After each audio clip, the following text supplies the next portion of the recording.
Terima kasih saudara-saudara sekalian, teman-teman dari media, saudara-saudara sekalian. Sore hari ini dari sejak jam 3.50 kurang lebih saya hadir mengikuti rapat tutup tahun dari Menteri Keuangan dan jajarannya. Jadi pada hari ini jajaran Kementerian Keuangan mengikuti arus masuk uang ke pemerintah Indonesia dari perpajakan, dari Bea Cukai, dari PNBP, ya. Kemudian karena tepat pada waktu nanti 00 berarti tahun anggaran 2024 ditutup. Tadi saya diberi paparan oleh Menteri Keuangan pelaksanaan dari APBN 2024 dan alhamdulillah di tengah tantangan global yang penuh ketidakpastian, penuh ketegangan, penuh penekanan terhadap perekonomian dunia seluruhnya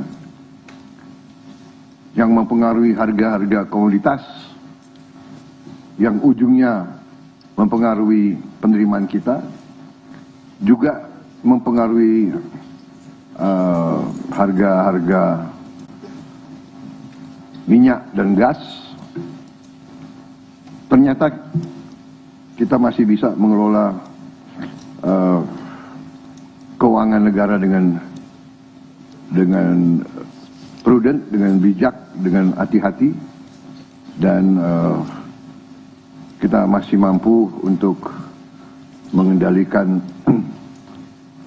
defisit kita dalam koridor yang masih cukup hati-hati dan cukup mampu kita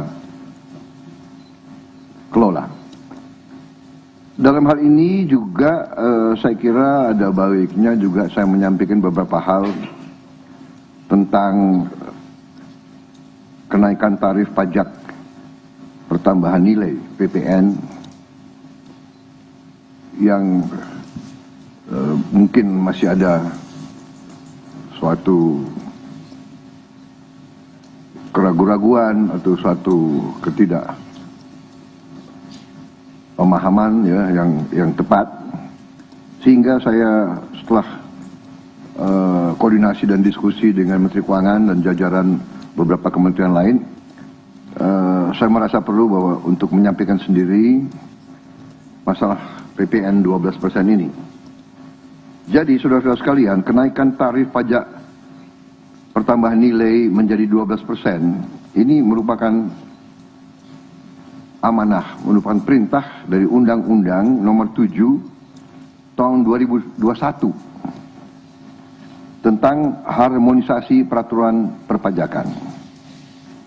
Jadi, sesuai kesepakatan pemerintah Republik Indonesia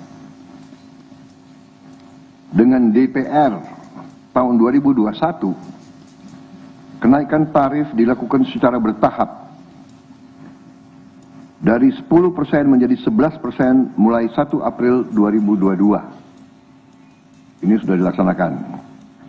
Dan kemudian perintah undang-undang dari 11% menjadi 12% pada 1 Januari 2025 besok. Kenaikan secara bertahap ini dimaksud agar tidak memberi dampak yang signifikan terhadap daya beli masyarakat, terhadap inflasi, dan terhadap pertumbuhan ekonomi. Saudara-saudara sudah merupakan sikap pemerintah yang saya pimpin juga saya yakin juga pemerintah pendahulu saya, bahwa setiap kebijakan perpajakan harus selalu mengutamakan kepentingan rakyat secara keseluruhan, perlindungan daya beli rakyat, serta mendorong pemerataan ekonomi. Komitmen kita adalah selalu berpihak kepada rakyat banyak, berpihak kepada kepentingan nasional, dan berjuang dan bekerja untuk kesejahteraan rakyat. Karena itu, seperti yang sudah saya sampaikan sebelumnya dan telah berkoordinasi dengan DPR RI, hari ini pemerintah memutuskan bahwa kenaikan tarif PPN dari 11% menjadi 12% hanya dikenakan terhadap barang dan jasa mewah. Ya, saya ulangi ya supaya jelas. Kenaikan tarif PPN dari 11% menjadi 12% hanya dikenakan terhadap barang dan jasa mewah, yaitu barang dan jasa tertentu yang selama ini sudah terkena PPN barang mewah yang dikonsumsi oleh golongan masyarakat berada, masyarakat mampu. Contoh, pesawat jet pribadi itu tergolong barang mewah yang dimanfaatkan ataupun digunakan oleh masyarakat papan atas. Kemudian kapal pesiar, yacht, ya, motor yacht. Kemudian rumah yang sangat mewah, yang nilainya di atas golongan menengah. Artinya, untuk barang dan jasa yang selain tergolong barang-barang mewah, ya, tidak ada kenaikan PPN, yakni tetap sebesar yang berlaku sekarang, yang sudah berlaku dari sejak tahun 2022. Ya. Untuk barang dan jasa yang merupakan kebutuhan pokok masyarakat, yang selama ini diberi fasilitas pembebasan atau dikenakan tarif PPN 0%, masih tetap berlaku. Ya, saya ulangi. Barang dan jasa yang merupakan kebutuhan pokok masyarakat yang selama ini diberi fasilitas pembebasan dari pajak, ya, yaitu PPN 0% masih tetap berlaku.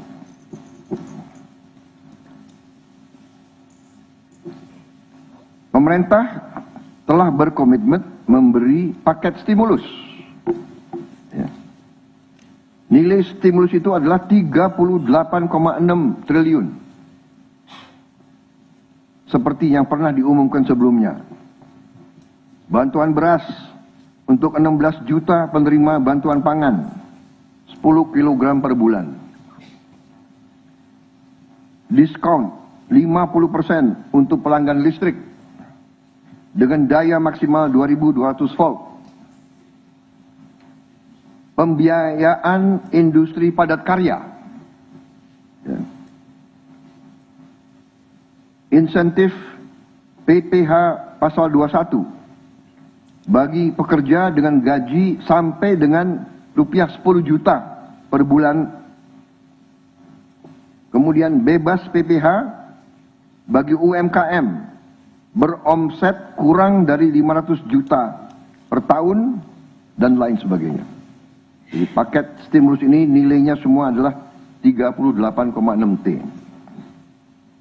Untuk barang dan jasa yang dibutuhkan oleh masyarakat banyak, yang tetap diberi pembebasan PPN, yaitu tarif 0%, antara lain kebutuhan pokok, beras, daging, ikan, telur, sayur, susu segar, jasa pendidikan, jasa kesehatan, jasa angkutan umum, rumah sederhana, air minum. Saudara-saudara, dengan ini saya kira sudah sangat jelas bahwa pemerintah akan terus berupaya untuk menciptakan sistem perpajakan yang adil dan pro rakyat. Saya kira hal-hal yang lebih teknis akan ditindaklanjuti oleh kementerian-kementerian yang terkait dan semua lembaga yang terkait. Saya kira itu saja dari saya. Terima kasih. Wassalamualaikum warahmatullahi wabarakatuh. Shalom Salve, Om Santi Santi Santi, Om Namo Buddhaya, salam kebajikan, dan selamat malam tahun baru. Dan saudara lihat, malam tahun baru pemerintah masih bekerja. Ya. Sampai nanti jam 00.00 pemerintah tetap sebagian besar pejabat ada di kantor masing-masing. Saya kira itu, sekali lagi, untuk seluruh saudara-saudaraku sebangsa dan setanah air, selamat menghadapi tahun baru. Kita hadapi tahun baru dengan gembira, optimis, percaya diri bahwa Indonesia akan bangkit. Terima kasih. Selesai.